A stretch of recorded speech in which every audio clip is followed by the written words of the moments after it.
Bueno, pues el himno ha estado muy bien, la verdad. Y yo creo que se nota que habéis ensayado y os lo sabíais bastante. A ver si se puede repetir, quizá con otro. Vale, pues si tenéis la Biblia delante, vamos otra vez al texto que ha leído el hermano Lucho y que yo volveré a leer.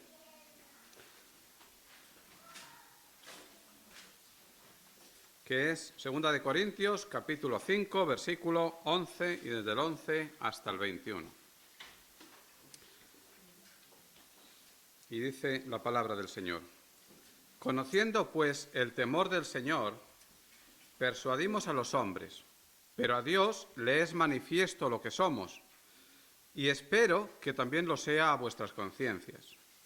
No nos recomendamos, pues, otra vez a vosotros, sino os damos ocasión de gloriaros por nosotros, para que tengáis con qué responder a los que se glorían en las apariencias y no en el corazón.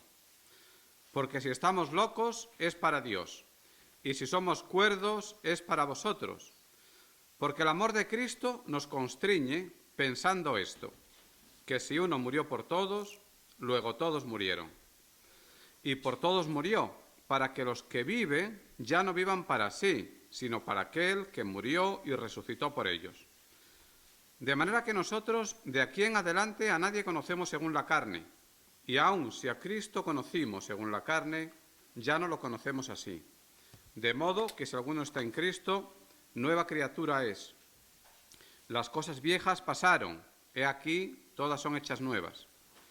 Y todo esto proviene de Dios, quien nos reconcilió consigo mismo por Cristo y nos dio el ministerio de la reconciliación, que Dios estaba en Cristo reconciliando consigo al mundo, no tomándoles en cuenta a los hombres sus pecados, y nos encargó a nosotros la palabra de la reconciliación.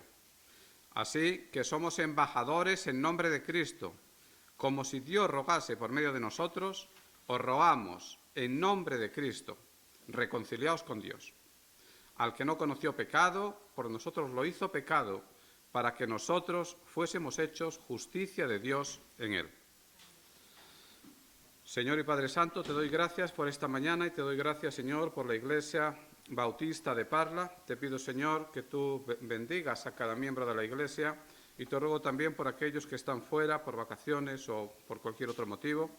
Te pido, Señor, que tú los ayudes y que allí donde estén recuerden que son hijos tuyos y que nunca utilicemos las vacaciones como un tiempo en el cual nos olvidamos, Señor, de ti y de tu palabra y de las cosas que tú, la obra que tú has preparado, Señor, para que nosotros andemos en ella.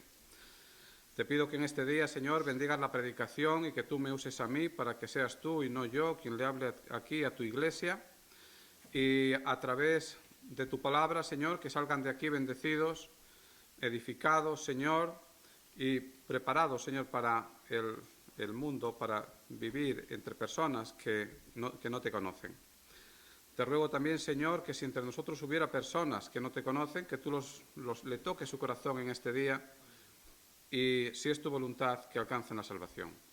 Te doy gracias por todo esto y te lo pido todo en el nombre de Cristo, nuestro Salvador. Amén. Bueno, pues en la Biblia, a veces cuando estamos con un texto, ese texto tiene tantas lecturas que se podría predicar de muchas maneras. Se podría enfatizar una cosa o se podría enfatizar otra. Y yo me he fijado en el versículo 20 que habla de que somos embajadores de Cristo, embajadores de Dios. Dice el versículo 20, así que somos embajadores en nombre de Cristo, como si Dios rogase por medio de nosotros. Y yo estoy convencido de que esta expresión ya la habéis escuchado muchas veces, incluso es posible que hayáis escuchado predicaciones que tratan sobre la idea de que nosotros somos embajadores de Dios en este mundo lleno de pecado, donde la mayor parte de la gente no conoce a Dios. Y si no habéis escuchado ninguna predicación de este tipo, seguramente habéis escuchado alguna vez la expresión, somos embajadores de Dios, somos embajadores de Cristo. Y esto es cierto, somos embajadores. Este tipo de predicaciones casi siempre empiezan igual, empiezan con una pregunta: ¿qué es un embajador? Todos sabemos lo que es un embajador. Seguramente sí. Un embajador es una persona que es enviada por un país a otro país para que represente al país que lo envía.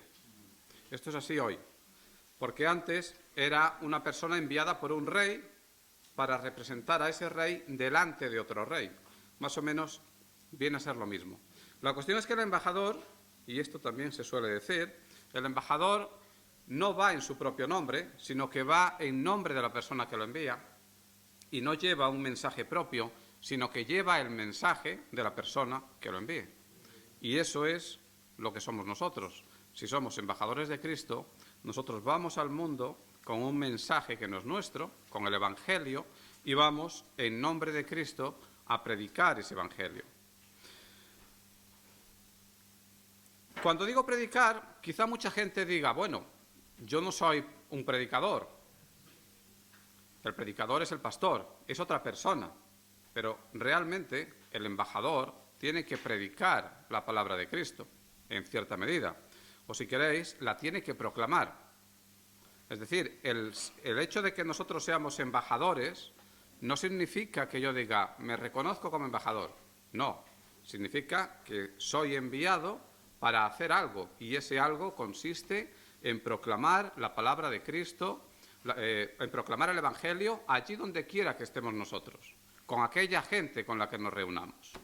Y a eso le podemos llamar predicación o no, ya como cada cual quiera, pero en realidad proclamar la palabra proclamar el Evangelio, eso es predicar. Y es algo que tenemos que hacer todos nosotros. Vosotros recordaréis que en 1 Corintios, capítulo 1, versículo 21, se decía que a Dios le agradó salvar a los creyentes por medio de la predicación. Por tanto, es algo a lo que somos llamados todos. Y en 1 Pedro, capítulo 3, versículo 5, también dice Pedro que debemos estar preparados para presentar defensa con mansedumbre y reverencia ante todo el que demande razón de nuestra esperanza, de la esperanza que hay en nosotros. Y eso también es predicar. Así que, en el fondo, somos embajadores, tenemos un mensaje que nos da Dios, y lo que tenemos que hacer es predicarlo en el mundo. Predicarlo a todas las personas, o al menos a aquellas personas que se crucen en nuestra vida de alguna manera. Y lo cierto es que Dios también nos capacita para hacerlo. Porque generalmente las personas, a la hora de predicar, o a la hora de testificar, o a la hora de dar su testimonio a otras personas, suelen decir: no estoy preparado, necesito estudiar más la Biblia. Sí, pues si eso lo necesitas, entonces hazlo. No esperes, porque es lo que se espera de todo creyente. Y hoy yo he puesto este título que veis ahí: somos embajadores de Cristo. ¿Por qué? Porque a pesar de todo lo que he dicho, es posible que las personas digan: bueno, ¿por qué? ¿Por qué somos todos embajadores de Cristo?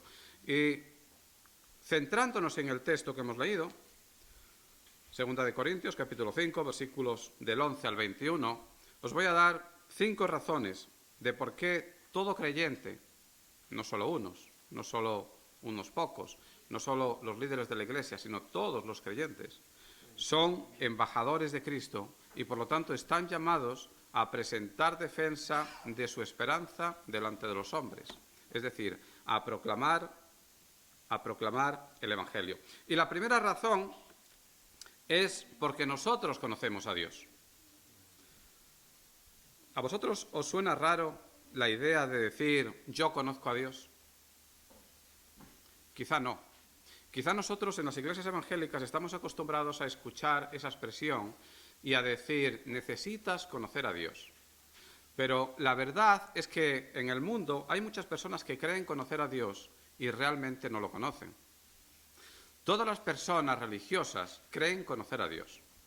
Probablemente habréis visto gente que a lo mejor lleva un crucifijo o algo así colgando del cuello. Esas personas quizá crean conocer a Dios, pero realmente no conocen a Dios. Y yo creo que acertadamente en las iglesias evangélicas se dice que debemos conocer a Dios, porque conocer a Dios es algo más que tener una idea general de quién es Dios. Y eso es lo que ocurre con todas las personas religiosas. En el fondo, ¿quién en esta tierra no ha ido a hablar de Dios? ¿De algún Dios? Nadie. Al final, en todas las civilizaciones y en cualquier rincón de la tierra, las sociedades tienen algún Dios. Pero esas personas creen conocer a Dios, al Dios verdadero, y no es cierto. Porque el Dios verdadero solo es uno y no todos lo conocen. Las religiones en general son una especie de sistema que le ayuda a la gente a creer en algo que se aproxima mucho a lo que somos nosotros. Todas las religiones, incluso aquellas que se llaman monoteístas, tienen un Dios que es en el fondo una proyección de lo que somos nosotros. Es un Dios que está construido a la medida de los humanos. Y ese sistema religioso nos suele dar también algún tipo de escapatoria para reconciliarnos con ese Dios si alguna vez hemos pecado o si alguna vez hemos hecho algo mal. No sé si vosotros alguna vez habéis visto a una persona, como esas que os dije antes, que lleva un crucifijo colgando del cuello y, sin embargo, visiblemente y delante de todo el mundo, lo vemos que peca, que blasfema o que hace cosas que difícilmente le pueden agradar a Dios. Yo me he encontrado en mi vida con mucha de esa gente. Y esa gente es exactamente la gente que cree que conoce a Dios, pero realmente no lo conoce. Porque el Dios verdadero es un Dios al que no podemos manipular, es un Dios al que no podemos comprar, es un Dios al que no podemos chantajear, es un Dios al que no le podemos decir, he actuado muy mal, pero ahora voy a hacer una obra buena, y con esto ya compenso y hacemos tabla rasa. No. Ese no es el Dios verdadero. El Dios verdadero es un Dios al que nosotros no le podemos poner normas. Es un Dios que nos pone normas a nosotros. Y nosotros tenemos que vivir de acuerdo a las normas que establece Dios. La mayor parte de la gente en esta tierra rechaza esta idea. Prefieren un sistema de obras que la lleva a pensar, si he actuado mal antes, ahora actúo bien, y entonces ya sumo, resto y me quedo a cero y ya estoy bien con Dios. Pero eso no vale ante el Señor. Evidentemente, el Señor en su misericordia nos permite que todos nosotros podamos quebrantar sus leyes. Pero que nadie piense que quebrantar las leyes de Dios es una cosa que no tiene consecuencias. Quebrantar las leyes de Dios para el creyente supone que más pronto o más tarde Dios te someta a su disciplina. Te trata como un padre trata a un hijo que ha sido desobediente. Pero si no eres creyente, algún día en el juicio tendrás que dar cuenta de aquellas cosas que hiciste y de una vida entera dedicada a desafiar a tu Creador. Así que la idea de conocer a Dios es una idea muy importante. Y aunque mucha gente diga conocer a Dios, realmente no lo conocen. Y la prueba clara de que no conocen a Dios es que viven sin temor de Dios. Hemos leído en el versículo 11 que dice, conociendo pues el temor del Señor, y Pablo ya está hablando de sí mismo y está diciendo, yo tengo temor de Dios. ¿Por qué tengo temor de Dios? Yo tengo temor de Dios porque conozco a Dios. Pero aquellos que no conocen a Dios y tienen un sistema religioso en su vida, entonces esos no tienen temor de Dios. Porque esos tienen su sistema religioso que le da salidas cuando pecan. Y le dicen, no sé, vete a Santiago de Compostela en peregrinación. Y entonces ya todo ha pasado. Pero eso no vale. Quienes temen a Dios son aquellos que conocen a Dios. Porque saben que Dios, aunque permita mucho pecado en el mundo, Dios no duerme. Dios no actúa ahora, pero Dios controla todo lo que pasa en la tierra, Dios sabe todo lo que pasa y Dios conoce no solo lo que hacemos cada uno de nosotros, conoce también nuestros corazones y sabe las motivaciones que hay dentro de nosotros. A ver si me acompañáis al libro de Hebreos, capítulo 4, versículo 13.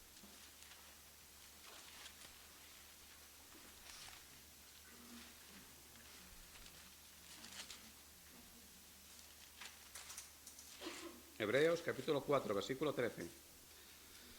Aquí tenemos un versículo muy interesante que dice, y no hay cosa creada que no sea manifiesta en su presencia. ¿En la presencia de quién? En la presencia de Dios. Dice, antes bien, todas las cosas están desnudas y abiertas a los ojos de aquel a quien tenemos que dar cuenta. Aquellos que no conocen a Dios no tienen temor de Dios y actúan como si esto no fuera cierto. Pero Dios conoce nuestros corazones, nos conoce a nosotros.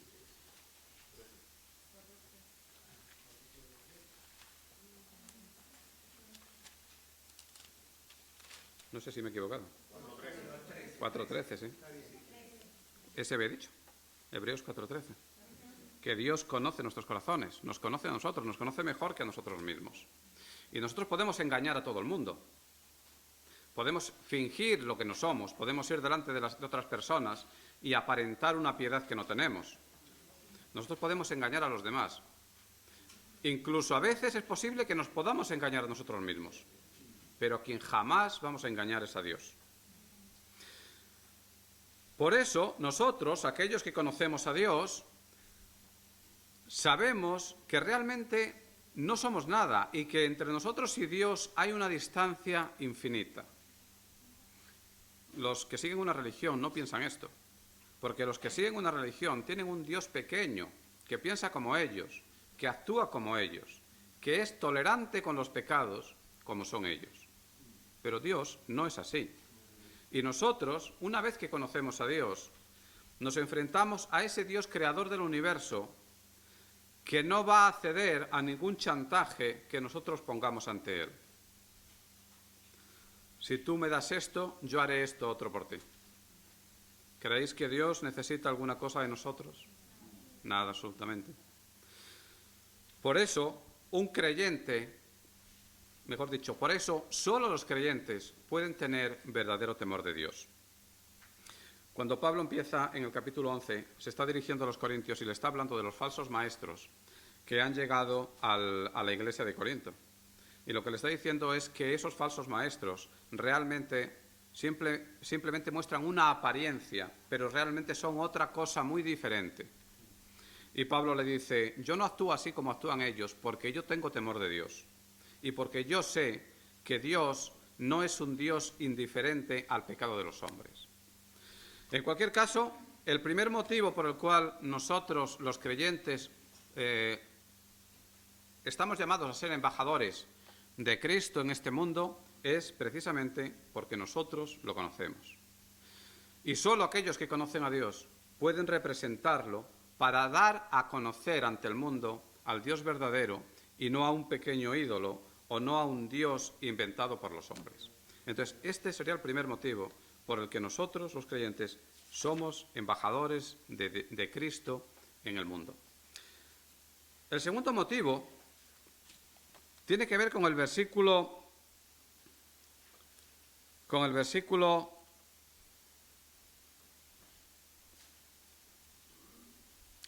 14, que dice, porque el amor de Cristo nos constriñe. Yo no sé si todo el mundo entiende este versículo, porque he visto que hay personas que lo interpretan de una manera, desde mi punto de vista, equivocada. Lo que está diciendo este versículo es que el amor de Cristo es muy grande. Nos dice que el amor de Cristo es infinito.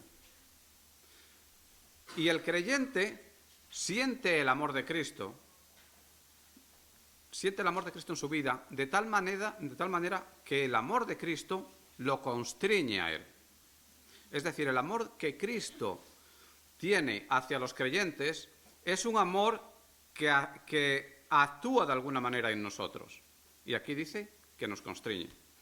Yo creo que esto es fácil de entender porque quizá en algún momento hayas estado enamorado y de repente estás enamorado de una persona que también está enamorada de ti. Y entonces eso produce un efecto dentro de tu corazón, al menos de alegría, porque te alegras de que eso ocurra. Quizá es una cosa que no esperas, pero el amor de otra persona hacia ti produce un afecto en ti. Pues eso es lo que está diciendo ahí. El amor de Cristo nos constriñe. Y nos constriñe porque sabemos que es un amor muy grande. Y es un amor que nosotros, los creyentes, somos capaces de entender hasta cierto punto, precisamente porque entendemos con claridad qué es lo que Cristo ha hecho por nosotros. Pero es un amor que difícilmente pueden entender los incrédulos, porque los incrédulos no entienden qué es lo que Cristo ha hecho, cuál es la obra de Cristo. Y esto tiene mucho que ver con lo anterior. Los incrédulos no conocen a Dios. ¿Por qué no conocen a Dios? Porque realmente ellos, al pensar en Dios, piensan en un Dios pequeño. Y yo os podría preguntar, ¿qué piensa un incrédulo cuando ve la cruz? ¿En qué piensa? La cruz es un elemento de tortura, es algo que produce dolor.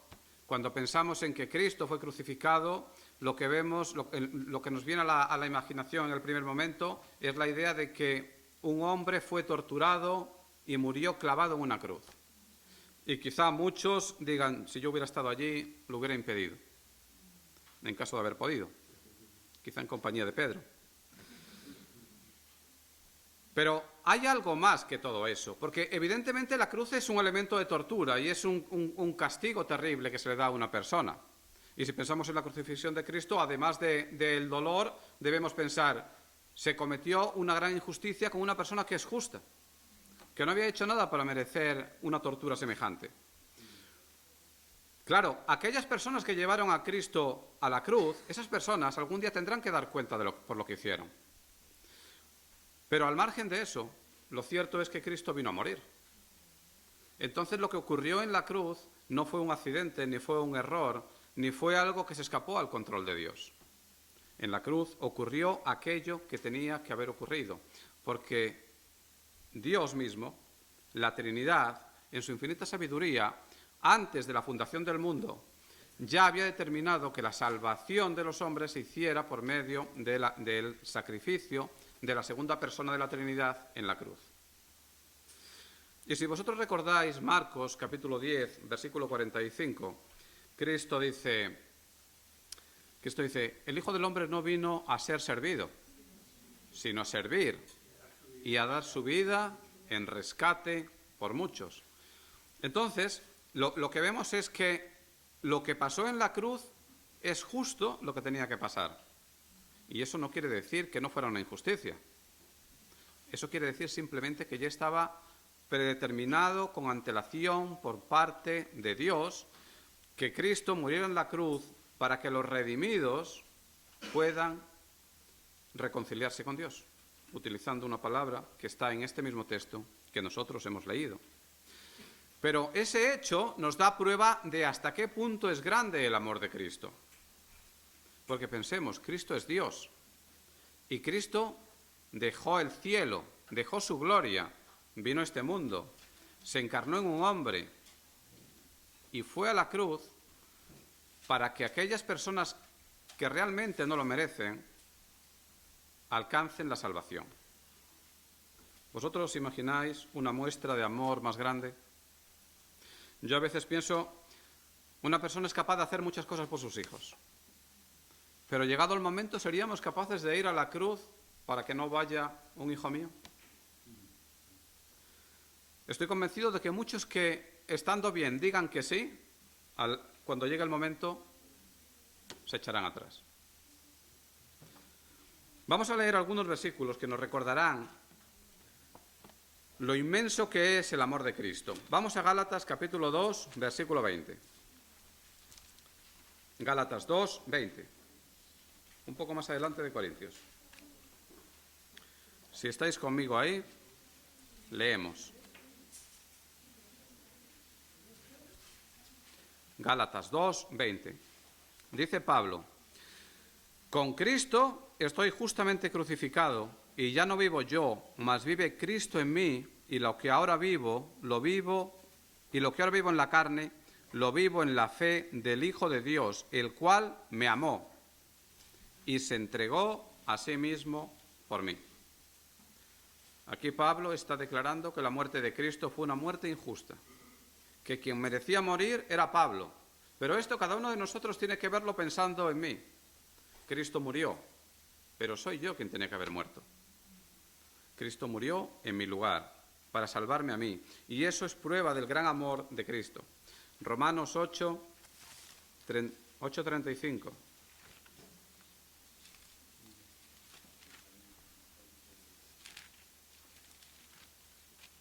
Romanos 8:35 dice: ¿quién nos separará del amor de Cristo? ¿Tribulación o angustia o persecución o hambre o desnudez o peligro o espada? Como veis, hoy estoy citando muchos versículos que todo creyente más pronto o más tarde acaba aprendiendo de memoria.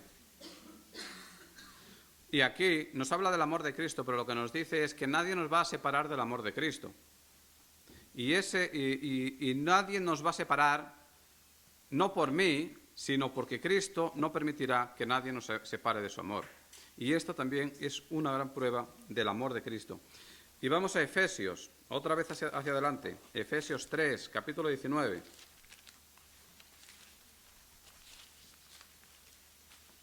Efesios capítulo 3, versículo 19.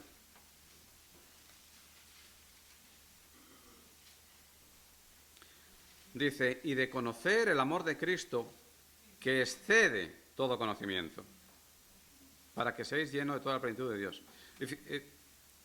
Aquí tenemos una expresión que refleja lo que verdaderamente es el amor de Cristo, porque dice: excede todo conocimiento. Es decir, es imposible que nosotros podamos conocer el amor de Cristo. Pero sí podemos saber que es un amor muy grande, que es un amor inmenso, que es un amor que supera cualquier otra forma de amor. Un amor que nosotros jamás podremos sentir hacia una persona, o ni siquiera hacia Cristo. Su amor siempre va a ser mayor. Y si vamos a Juan, capítulo 15, versículo 13, nos encontramos con que el propio Señor Jesucristo le dijo a sus discípulos, Juan, capítulo 15, versículo 13, le dijo: pero cuando venga el Espíritu de verdad,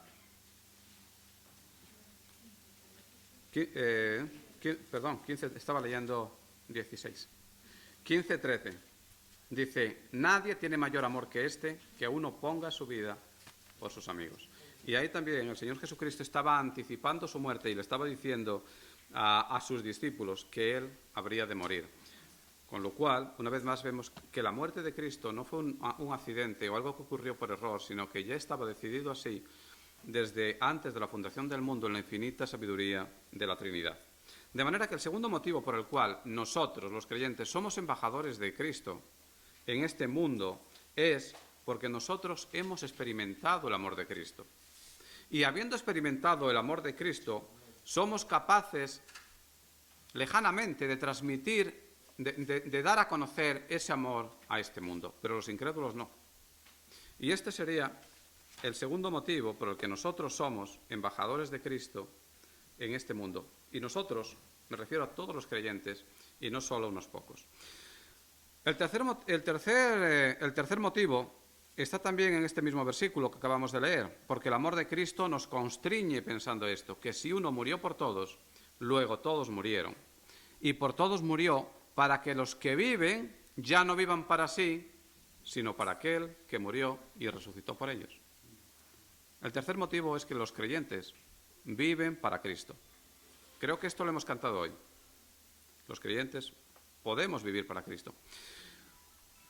En el versículo anterior tenemos la palabra constreñir. Yo no sé si vosotros utilizáis mucho esta palabra o no. ¿No? Pues hay que utilizarla más. La palabra constreñir significa apretar, estrujar, oprimir, algo así. Pero aquí en el texto tiene un significado que va un poco más allá de eso. Es algo así como que nos gobierna, nos dirige y también nos impulsa. ¿Y a qué nos impulsa el amor de Cristo? Según estos versículos que hemos leído, dice que nos impulsa ya no a vivir para nosotros, sino a vivir para Cristo. Entonces, esto es una cosa que solo puede pasar con los creyentes. Un incrédulo jamás puede decir esto, porque los incrédulos no experimentan ese amor de Cristo, al menos hasta que alcancen la salvación. Una vez que la alcancen, sí. Por eso los creyentes, habiendo experimentado ese amor y siendo conscientes de lo grande que es, ese amor a donde nos impulsa es a servir a Cristo. ¿Es así en el caso de todos nosotros? Debe ser así. Todos nosotros debemos servir a Cristo, debemos vivir para Cristo. No sé si recordáis que en 1 Corintios hubo un momento en el que Pablo le recordaba a los corintios, que es a quienes le envía también esta carta, y les recordaba que no debían unirse con prostitutas. Y le decía, porque tu cuerpo ya no te pertenece a ti, tu cuerpo es de Cristo. Y esto es así con todos nosotros. Nosotros los creyentes no nos pertenecemos a nosotros. Nosotros le pertenecemos a Cristo. Y en la Biblia, en el Nuevo Testamento, la palabra siervo se utiliza muchas veces y nosotros mismos decimos que Dios es nuestro Señor. Señor y Salvador. Nos gusta más la parte de Salvador, pero la parte de Señor también está ahí. Mucha gente rechaza al Salvador porque no quieren al Señor. Les gustaría la salvación, pero la salvación sin aceptar a Cristo como su Señor. Ahora, los creyentes aceptamos el paquete completo. Aceptamos la salvación y aceptamos a Cristo como nuestro Señor. Y por tanto nosotros somos sus siervos. En el Nuevo Testamento, cuando se utiliza la palabra siervo, esa palabra en realidad es esclavo. Así que nosotros nos reconocemos como esclavos del Señor Jesucristo. Espero que con esto no haya sorprendido a nadie. Y si somos esclavos, ¿tenemos nosotros algún derecho sobre nuestra vida? No tenemos ningún derecho sobre nuestra vida. Por tanto, nosotros debemos servir al Señor. Y ya no porque nosotros queramos, sino porque somos siervos de Cristo. Ahora, lo que nos dice este versículo es que nosotros, impelidos, empujados, impulsados por el amor de Cristo, nosotros voluntariamente servimos al Señor en nuestra vida. Y ese es el tercer motivo. ¿Por qué somos embajadores de Cristo? Porque nosotros voluntariamente deseamos servir al Señor durante toda nuestra vida. El versículo 14 también dice que si uno murió por todos, luego todos murieron. Y aquí nos está recordando que nosotros, los creyentes, tenemos una nueva identidad en Cristo Jesús. Porque dice, si uno vivió por todos, luego todos murieron y por todos murió. Y está diciendo, nosotros hemos muerto. Yo he muerto con Cristo. He resucitado con Cristo. Y entonces, una vez que he resucitado, ¿qué soy? ¿Soy la misma persona de antes? No, ya soy otra persona diferente. Y ahora mi identidad está en Cristo. Por tanto, eso me lleva a tener un nuevo propósito en mi vida. Y ese nuevo propósito es servir al Señor Jesucristo, a aquel que dio su vida por mí. Así que el tercer motivo es, nosotros somos embajadores de Cristo porque solo los creyentes se pueden considerar siervos de Cristo, solo los creyentes aceptan ser esclavos de Cristo y solo los creyentes de esa manera pueden representar fielmente a Cristo en este mundo.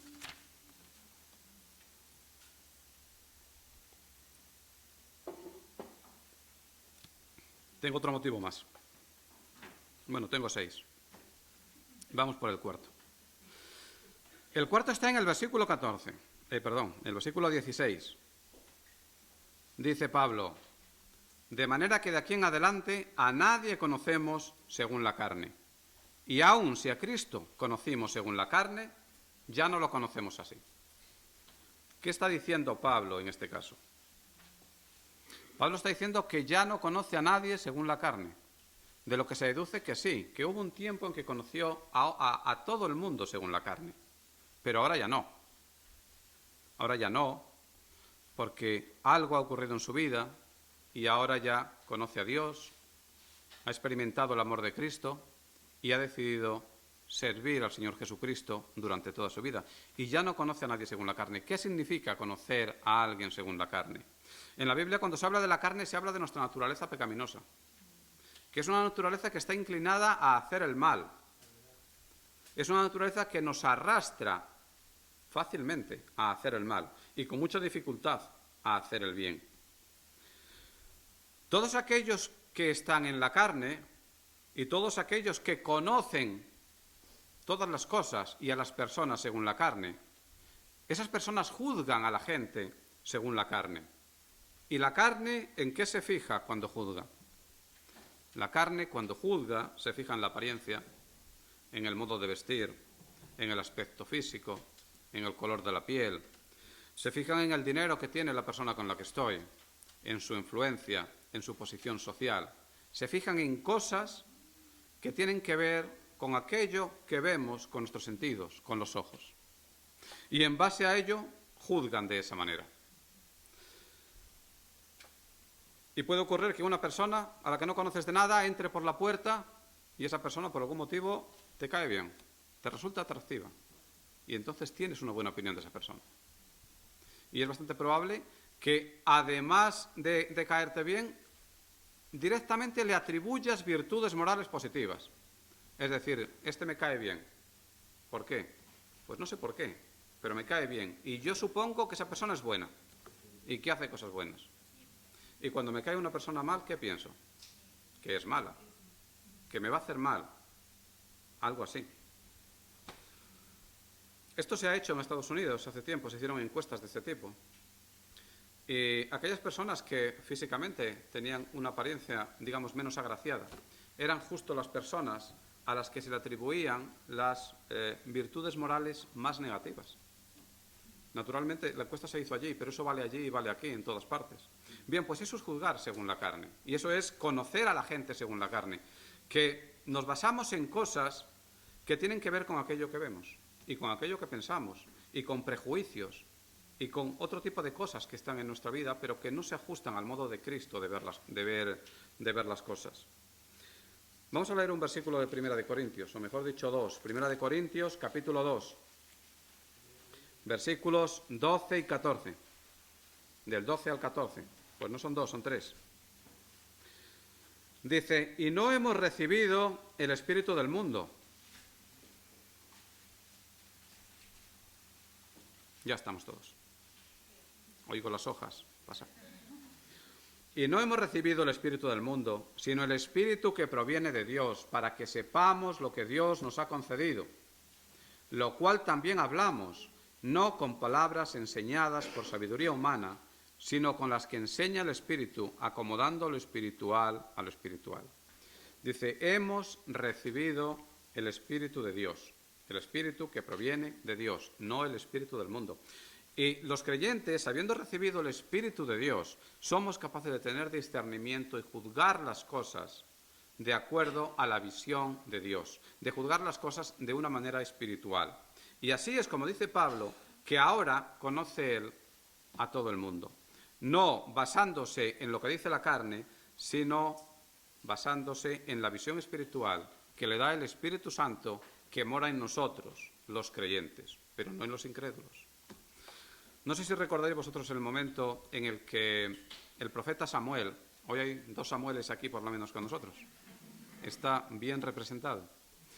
Hay un momento en el que el profeta Samuel, en Primera de Samuel, va a la casa de Isaí en busca de un nuevo rey.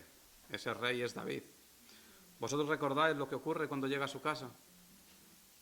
Él ve allí a los hijos de Isaí, ve al mayor y dice, es alto, es guapo, es fuerte. Este es el hombre que ha elegido Dios. Pues así es como juzga la carne a la gente. La juzga en base a una serie de ideas. Pero vamos a ver lo que le dice Dios en Primera de Samuel, capítulo 16, versículo 7.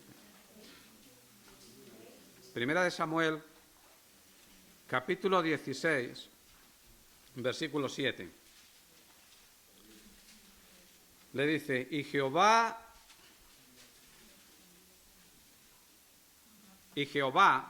respondió a Samuel, no mires a su parecer, ni a lo grande de su estatura, porque yo lo desecho. Porque Jehová no mira lo que mira el hombre, pues el hombre mira lo que está delante de sus ojos, pero Jehová mira el corazón. Esto tiene que ver con la visión de la carne y la visión del Espíritu. Y nosotros, si hemos recibido el Espíritu de Dios, podemos juzgar a los demás de una manera diferente, no solo con los hijos. Fijaos, Pablo mismo, En el versículo 16, en el versículo 16 dice, de manera que nosotros de aquí en adelante a nadie conocemos según la carne. Pero luego añade, y esto es importante, dice, y aun si a Cristo conocimos según la carne, ya no lo conocemos así. La primera persona a la que los creyentes dejan de conocer según la carne es al Señor Jesucristo. ¿Cómo conoce la carne al Señor Jesucristo? ¿Qué piensa el mundo del Señor Jesucristo? ¿Tiene una buena opinión de Cristo? No, tiene una opinión muy mala. Esa opinión mala era la misma que tenía Pablo. ¿Recordáis que Pablo guardó la ropa de aquellos que martirizaron a Esteban? Y Pablo estaba contento haciendo eso. Y aún después, cuando salió camino de Damasco, dice que salió respirando odio. Estaba enfadado. Vamos a leer un versículo de Isaías. Otra vez, Isaías, el primer profeta, según el orden de los libros. Isaías, capítulo 53. Todos conocéis este versículo. Y esta vez seré yo el último en encontrarlo. Isaías, capítulo 53, versículo 3.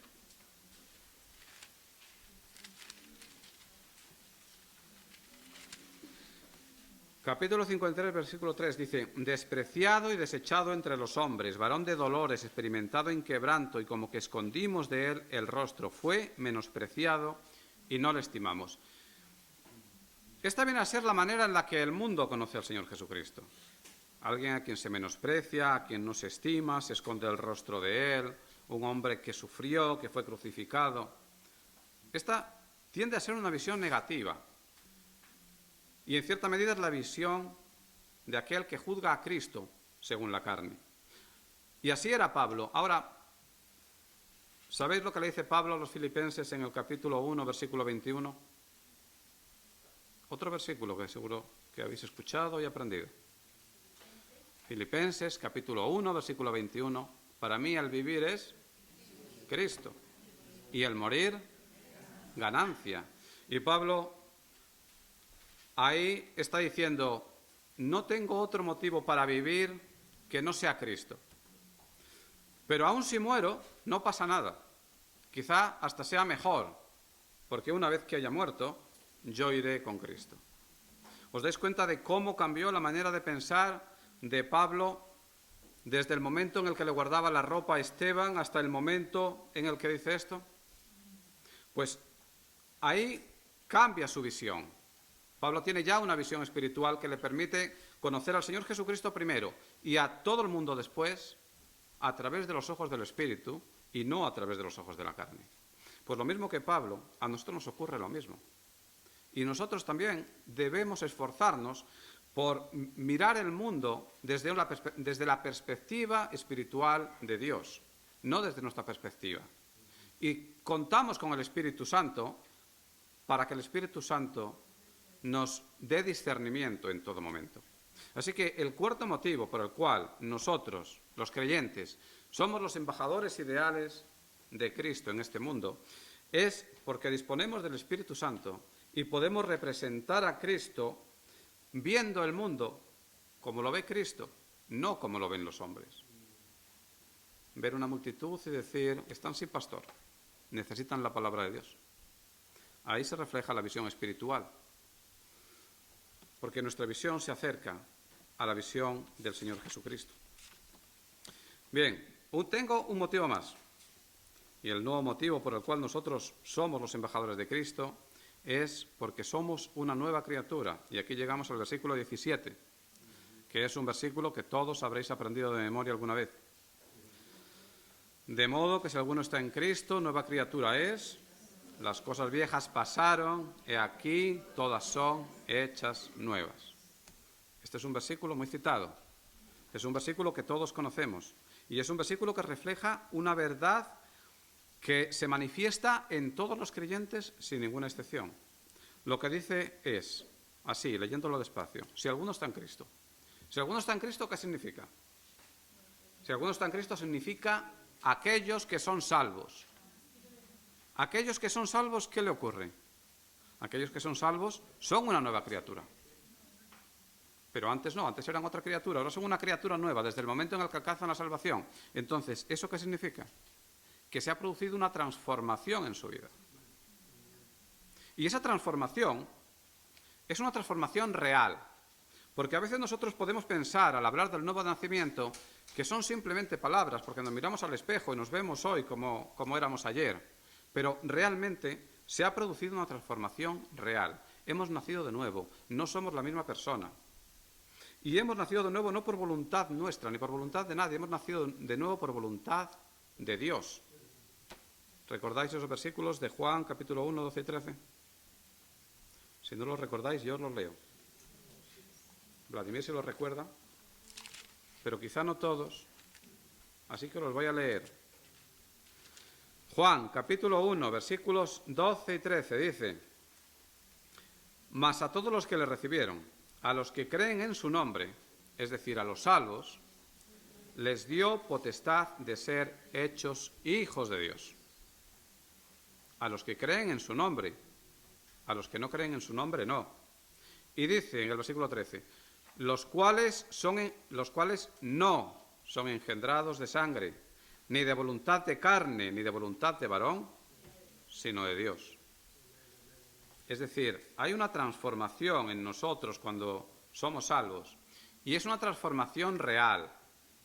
Es algo que nos cambia, y aunque nosotros nos sigamos viendo igual, o incluso más viejos con el paso de los años, aunque nos sigamos viendo así, si nosotros observamos a muchas personas que han sido salvas hace tiempo y vemos cómo han ido evolucionando, nos daremos cuenta del gran cambio que se ha producido entre ellos. En ocasiones, es más fácil darnos cuenta cuando esas personas han llevado antes un tipo de vida, digamos, extremo, entregados al pecado. Pero esto seguro que lo habéis visto muchísimas veces. Personas que llevaban una vida de pecado, de errores, llegaban a estar muy mal y después de ser salvos, su vida se va ordenando de otra manera y aquellas cosas que antes le parecían sin valor son ahora las cosas que ahora valen.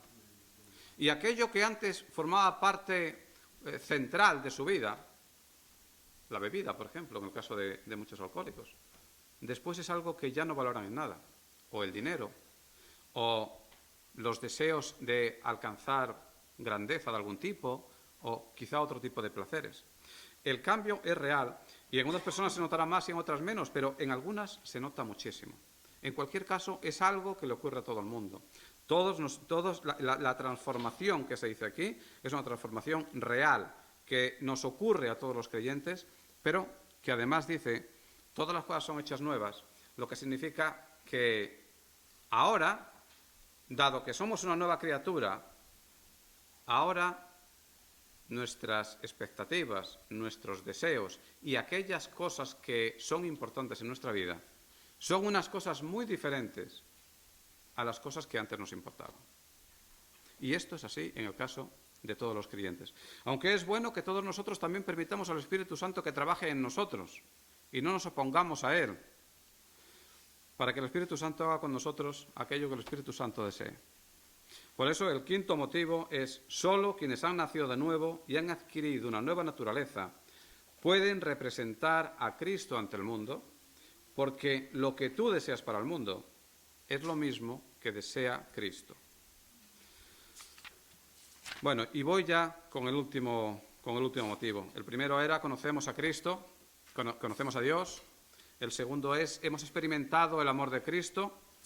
El tercero era: solo quienes se consideran siervos de Cristo pueden representar a Cristo. El cuarto era: solo quienes tienen el Espíritu de Dios pueden representar a Cristo.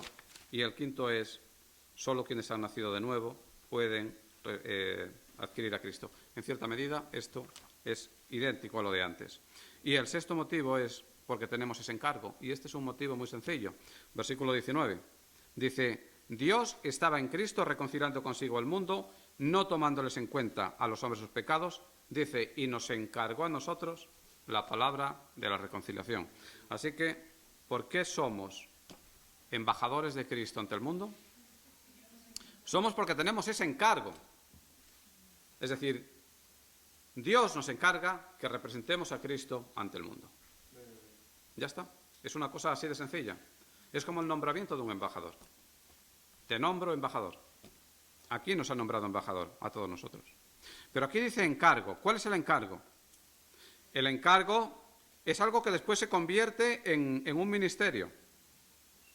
Y se llama el ministerio de la reconciliación. Con lo cual el encargo no es solamente hacer una cosa de manera puntual, sino que a lo largo de toda nuestra vida nosotros demos testimonio de aquel que nos salvó. El ministerio de la reconciliación, ¿cuál es el ministerio de la reconciliación? El ministerio de la reconciliación es proclamar que no hay salvación fuera de Cristo, que de ninguna manera vamos a poder llegar al cielo si no es a través del Señor Jesucristo. El ministerio de la reconciliación se resume fácilmente, de una manera breve y concisa, en el versículo 21, porque dice: al que no conoció pecado, por nosotros lo hizo pecado, para que nosotros fuésemos hecho justicia de Dios en él. Este también es otro versículo que suele memorizar. Y expresa el Evangelio. Dice: al que no conoció pecado. ¿Quién es este? Este es Cristo. Al que no conoció pecado, por nosotros lo hizo pecado. ¿Qué significa esto? Que murió, pero no por sus pecados, sino por los nuestros. Murió por nuestros pecados. ¿Para qué? Para que nosotros fuésemos hechos justicia de Dios en él. Dios le había enseñado al mundo, desde el momento en que le dio la ley a Moisés, le había enseñado esa idea de la muerte sustitutoria o muerte vicaria. Los israelitas durante muchos siglos llevaron a cabo sacrificios mediante los cuales un animal inocente cargaba con la culpa de una persona. Pero ese sistema era un sistema que tenía un pequeño fallo, y es que la muerte del animal solamente borraba un tipo de pecados, los pecados pasados, el pecado que se acababa de cometer. Pero según se sacrificaba ese animal, la persona volvía a cometer otro pecado. Y ya era necesario otro nuevo sacrificio.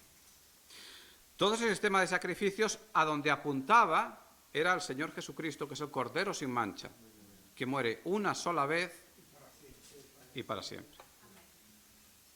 Pues ese es el ministerio de la reconciliación. El ministerio de la reconciliación consiste en decirle al mundo que no hay salvación fuera de Cristo. La gran tragedia del tiempo en el que vivimos es que todo el mundo cree que puede llegar al cielo siguiendo cualquier camino. Porque al final, como Dios es bueno, da lo mismo en lo que yo crea, porque yo al final seré perdonado. Pero lo que nos dice la palabra de Dios es que no hay salvación en ningún otro nombre que no sea Cristo. Solamente podemos alcanzar la salvación por Cristo. Y ese es el ministerio que nos encargan a todos los creyentes para que proclamemos al mundo. Proclamar al mundo que sin Cristo irás al infierno. Y supongo que esto le sonará mal a mucha gente. Pablo aquí lo dice enfáticamente, antes del versículo 21, en el versículo 20, dice: reconciliaos con Dios. Y es algo que dice, es una orden, un mandato: reconciliaos con Dios, por tu bien, no por el mío. Yo me he reconciliado con Dios. Ahora, cada uno es libre de llevar a cabo la reconciliación o no. Por eso, al final, el último motivo por el cual somos embajadores de Cristo es porque hemos sido nombrados para llevar al mundo el Evangelio, a fin de decirle al mundo cuál es el único camino posible por el cual se llega al cielo. Y para eso hemos sido nombrados todos los creyentes, sin excepción ninguna. Bien, pues cuando hagamos eso, nosotros debemos darnos cuenta de que no estamos proclamando un mensaje propio. Nosotros no debemos proclamar un mensaje propio. De hecho, no debemos añadir nada a las Escrituras. Nosotros debemos proclamar únicamente el mensaje de Dios, tal y como hacen los embajadores. Y debemos hablar en nombre de aquel que nos envía. Por lo cual, cuando nos rechazan, en realidad no nos rechazan a nosotros, están rechazando a aquel que nos envía. Y debemos hablar también con la autoridad de aquel que nos envía. Y esa autoridad es la autoridad del Creador del universo. Con lo cual, aunque nosotros lo hagamos con mansedumbre y reverencia, debemos hacerlo siempre con firmeza, jamás dudando, y mucho menos cediendo, o tratando de llegar a un acuerdo con alguna persona que te discuta algo sobre Cristo. Porque a veces hay muchas personas a quienes se le habla de Cristo, y esas personas que no conocen a Cristo quieren convencerte de que las ideas que ellos tienen, que quizá la hayan sacado de un documental de la televisión, son más válidas que la misma Biblia. Debemos hablar con la autoridad que nos da el Creador del universo, sabiendo que puede llegar el momento en el que seamos rechazados, o peor aún, que puede llegar el momento en el que seamos perseguidos. Pero aún así, no por eso debemos dejar de declarar al mundo quién es Cristo, aunque haya persecución. Así que todos los creyentes, y también los aquí presentes, estamos llamados a decirle al mundo: reconcíliate con Dios. No sé si lo hacemos con mucha frecuencia o con poca frecuencia, aunque pienso que quizá lo hagamos con menos frecuencia de la que deberíamos hacerlo. Así que un consejo para los creyentes: recuerda que eres embajador del Señor Jesucristo y recuerda que debes desarrollar ese trabajo allí donde estés, con aquellas personas que el Señor ponga en tu camino. Y si entre nosotros hubiera aquí hoy alguien que no conoce a Dios, que no conoce a Cristo, pues todo lo que le puedo decir es lo que dice Pablo en el versículo 20: reconcíliate con Dios. No hay cosa mejor que puedas hacer en este día. Señor y Padre Santo, te quiero dar gracias por este día y por la Iglesia Bautista de Parla, y te quiero pedir perdón, Señor, por mi debilidad muchas veces a la hora de transmitir tu palabra. Te pido, Señor, que tú me ayudes y que sea comprensible a tu pueblo aquí reunido. Y te ruego también, Señor, por aquellos hermanos que no están, porque les ocurre alguna cosa, que tú los bendigas y los fortalezcas en todo momento. Todo esto te lo pido en el nombre de Cristo, nuestro Salvador. Amén.